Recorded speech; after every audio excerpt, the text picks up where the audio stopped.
Thank you for tuning in to another edition of the Vulcan Report with yours truly, the Algo Capitalist.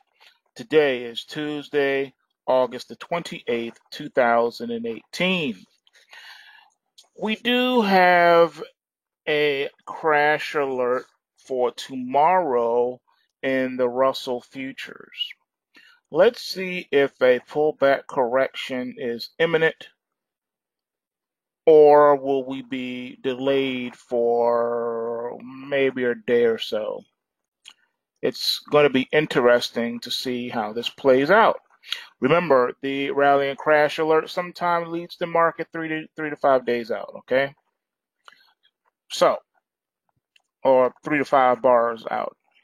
If you look here at the intraday 4-hour chart, you can see here that the market is already positioned itself in pullback mode. This happened after the market hit the 1740.2 contract high. I do believe that a pullback is possible back down toward the 1676 half handle. All right, and we're at 1731.10 right now.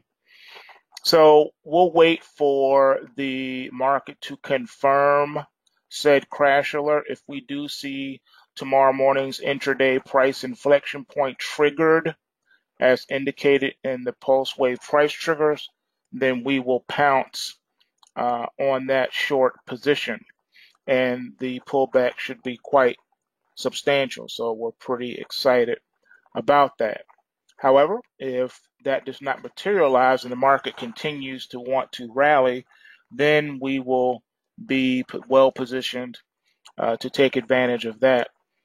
As far as any type of top side resistance, we don't have any. We're in no man's land. Never been here before. All things being equal, the market does look like it's on pace to want to break 1800, but we need to see some materialization of that first. Right now, it looks like the market is moving sideways and we're pretty much just trading within the range of Monday and Friday and past Friday. All right, so we really haven't gone anywhere. We're still trading within that range. So we shall see. Taking a look now at the tech sector, looking at this Nasdaq. Nasdaq has been, also recovering off of its correction that we saw. All right, you can see here going back a couple weeks how the market came down and then rallied itself back up. We hit a new high of 75.97 and a quarter in the E-mini Nasdaq 100 futures contract, and this one looks like it wants to head toward 8,000.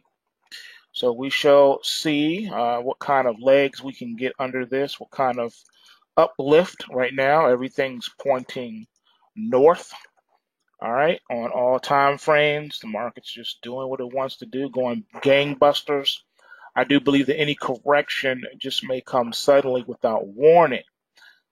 So I don't have any negative alerts on the Nasdaq 100 as of yet. So, but if I do get anything, if something develops overnight, I will let you know. But right now, the stock indexes look strong, like they really want to try to break out. But like I said, I do believe that at any point, the bots will be triggered and could cause the market to cascade in on itself without warning. Don't even need news. It's just whatever the box trigger is on the intraday graph. So right now, this is where we are. All right, the market's looking strong, like it wants to keep going.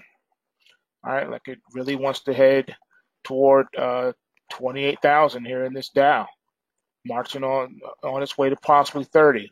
But the big milestone is the 26,684 previous high. If we cannot close above that, then the robots are going to say double top and they're going to come and cascade in on the market with flooded with a bunch of short orders, and that could cause prices to correct back down to the long-term trend line support of 24,139. All right, so that's a 2,000 point drop from where we are now is possible. That's hanging over our heads right now. All right, looking at the dollar index, Dollar index has been correcting, as we have been saying in the last couple of videos. Now it's official, but the market is trying to find support at the 94.28 level. If the support holds, the range for support right now is 94.28 to 93.71. If their support holds within the Kumo cloud, you could get a technical bounce back outside the cloud. Not saying that that's going to sustain anything, but it's just the way the ebbs and flows of the dollar index is moving right now. It looks like the beginning of a downtrend channel that is starting to develop and threatening to take prices below the Kumo cloud. We shall see. Somebody asked me about Hack. Haven't mentioned that in a while. Let's take a look and see what Hack is doing. Well, what do you know? Hack broke $40. All right, and this is the beginning of a monster run. Looks like the market does want to head north of 42.50. So this one's actually looking pretty good right now. All right, right now pullback should be supported down to 38.81. As long as that holds, momentum is still baked into the price, and the market should be able to bounce from that and recover nicely. So everything is looking bullish right now for Hack. Taking a look at JNUG. JNUG, as you can see, still struggling, just like the GDX counterpart is struggling. I showed you this the other day. Nothing has changed. GDXJ, nothing has changed. Looking at SIL, nothing has changed. Came up and touched the momentum line and then lost it. Couldn't hold it. Couldn't get any more momentum underneath of it to break through it.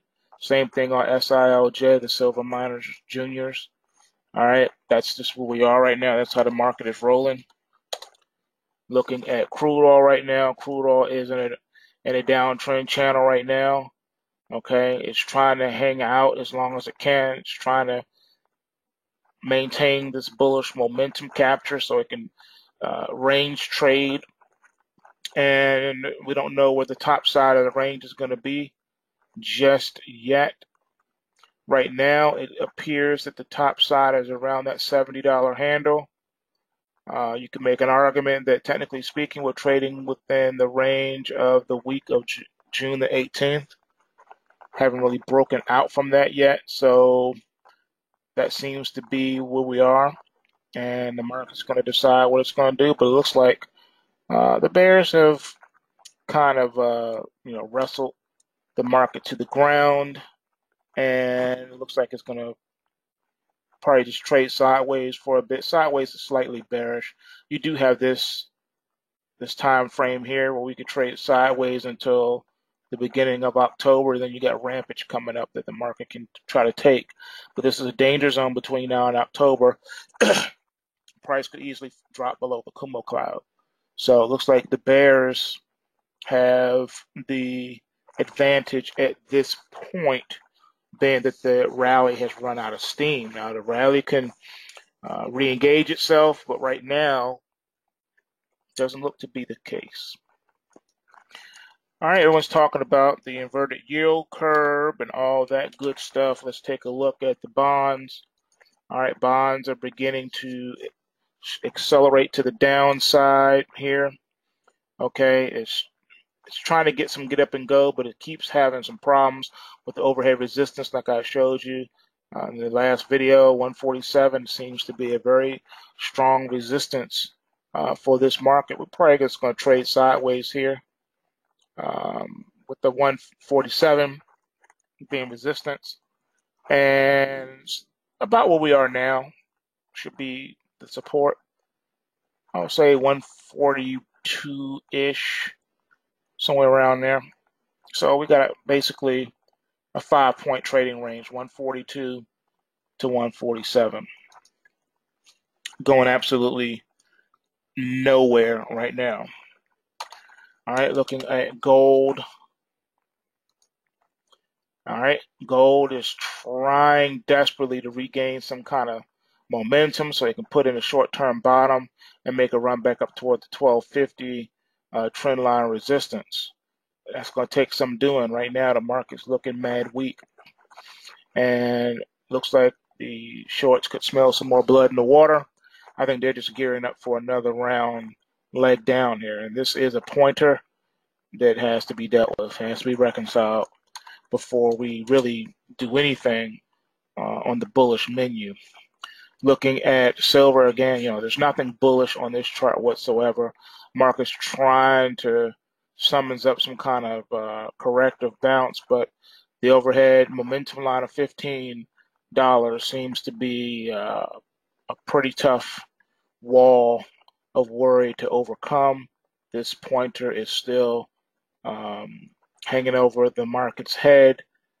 When and if it can get something going, overhead resistance trend line of $15.71 should be the initial target. But for right now, market is still mad bearish.